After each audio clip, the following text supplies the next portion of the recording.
Same sir. ஓர சக்தி, தூர சக்தி, பார சக்தி, ஏற சக்தி, ஓர சக்தி. அதுல கடைசி இதை மறந்துட்டாப்ல. தூந்து போன சக்தி கண்டுபிடிச்சாப்ல. காங்கிரஸ் பெருமக்கள்கிட்ட நீங்க எல்லாம் சோத்துல உப்பு போட்டு சாப்பிடுறீங்களா? நல்ல கசங்காத வேட்டி சட்டை மட்டும் வெக்க மயிர் இல்லாம கட்டிக்கிறீங்க. வெக்க மயிர் இல்லாம. தேர்தல் முடி முதல் நாள் ஓட்டு போட முதல் நாள் பேசுறாப்ல. தேர்தலுக்கு பிறகு ஸ்டாலின் அவர்கள் போய் மோடி அமித் ஷா காலிலே விழுவார் அப்படின்னு 2 வாரத்தில் இவர் போய் விழுகிறாப்ல. என்னை நான் கவர்ச்சியாக வந்து விட்டேன் என்று சொல்கிறார்கள். கோவப்படுறாப்ல. தப்பு தானே. அவர் மண்டேலா மாதிரி 27 ஆண்டு சிறையில் இருந்து வந்திருக்காப்ல. எண்ணற்ற தியாகங்கள், எண்ணற்ற வழக்கு, பல சிறை கொட்டடிகள், அனுபவம். அப்புறம் 200 கோடியில் 100 கோடியை சல்மான் மாதிரி வாங்குற சம்பளத்தை பாதிய மக்கள் கொடுத்து கொடையா கொடுத்து மக்களின் இதயத்தை வென்று வந்துட்டாப்ல. சினிமா டு சிஎம் எளிதா டிரான்ஸ்ஃபர் ஆயிட்டு இல்ல, அதனால உங்களுக்கு தெரியல, கோவம் வருது வேற. சரி, என்னதான் தகுதி சொல்லுங்களேன் சிஎம் சார். சிஎம் சார், நீங்க உங்களை மக்கள் தேர்வு செஞ்சதுக்கு ஒரே ஒரு காரணம் சொல்லுங்க. ஒரே ஒரு காரணம் சொல்லு. ஒரே ஒரு காரணம். நீ ஒரே ஒரு காரணம். நீ வேணா உங்க ஆளுகளை சொல்லு. ஒரே ஒரு காரணம் சொல்லு. சினிமாவில் நடிக்க வைத்தது 69 படத்துல ஒரு படம் நல்ல படம். இந்த சனா ஒரு படம் கூட நல்ல படம் தராதவன் நல்லாச்சு தருவன் 50 பேர். ரஜினிகாந்த் அவர்களுக்காவது என்ன ஒரு 50 படமாவது இருக்கு. அண்ணன் கமலஹாசனுக்கு 100 படமாவது நல்ல படம். எம்ஜிஆர் இருக்குன்னா 200-300 பாட்டு இருக்கு. ஒழுக்க நிறைந்த தாயை போற்றுவது, மனைவி பெண்களை மதிப்பது, பாடல் இருக்கு. மது குடிக்க மாட்டேன், சிகரெட் குடிக்க மாட்டேன். நீ தம் அடிக்கிற அழகை பார்த்து தனலிச்சு இரும்பிச்சு. ஏதோ ஒரு கர்மம்.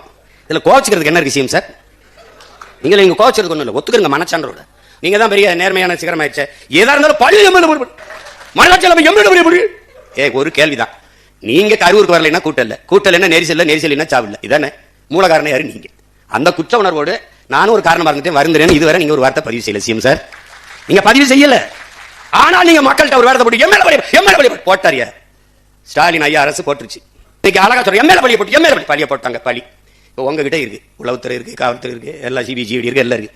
ஒரு அதிகாரி ஒரு சிறப்பு குழுவை போட்டு கண்டடிச்சு என்ன உலகம் புறா கரூர் 2 தெரு விசாரிச்சு என்ன நடந்ததுன்னு நீங்க தான் வெள்ளரிக்கை எல்லாத்தையும் கொடுப்பீங்க. ஒரு உண்மை அறிவிக்கை விடுங்க பிளீஸ். நீங்க மனச்சான்றோட பேசுறீங்க. நீங்க நேர்மையாளர் தான். நிறுவீங்க. இதுதான் நடந்தது. இந்த அரசு இந்த மாதிரி மேல பழியை போட்டது. நிறுவீங்க சேம் சார். நிறுவீங்க. இப்போ தெருவுக்கு தெரு கஞ்சா, வீதி கஞ்சா, அப்படி போத பொருள் எல்லாம் கொண்டாந்து விட்டு இப்ப இன்னைக்கு எம்எல்ஏ வழியே போடுறாங்க. தெரு கஞ்சா வைக்கணும் தெரிஞ்சுதானே நான் வந்து போதை ஒழிக்கணும்னு சொல்லிட்டு வந்தியே.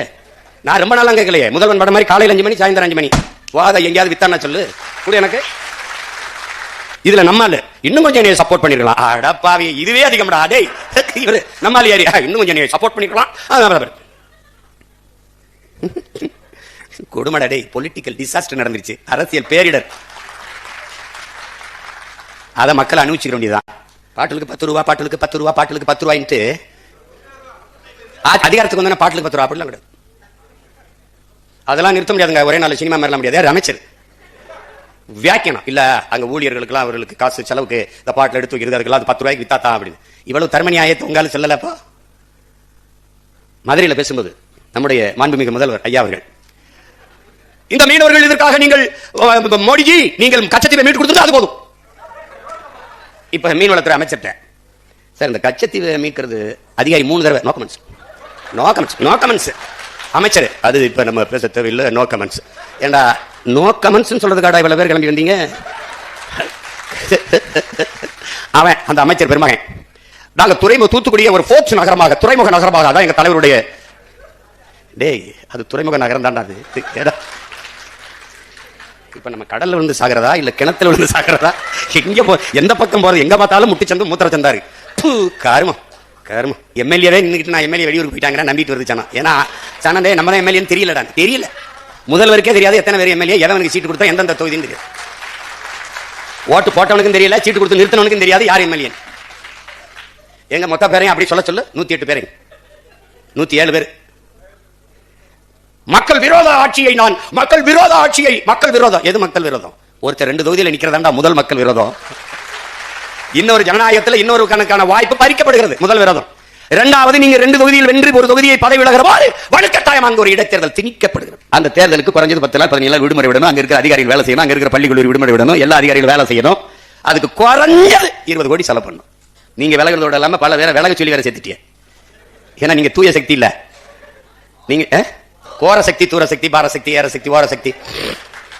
எங்க ஊர்ல வருவாங்க குடியிருப்பாங்க. நல்ல காலம் வருது ஏதோ அதுல கடைசி இதை மறந்துட்டாப்ல. தூந்து போன சக்தி கண்டுபிடிச்சாப்ல. நஸ்ருதீன் சார் சொல்றாப்ல, புகழ்பெற்ற நடிகர், உங்களுக்கு இந்த நகரம் தீப்பற்றி எரியறதுல வருத்தம் இருக்கு. எனக்கு இந்த பைத்தியக்காரங்க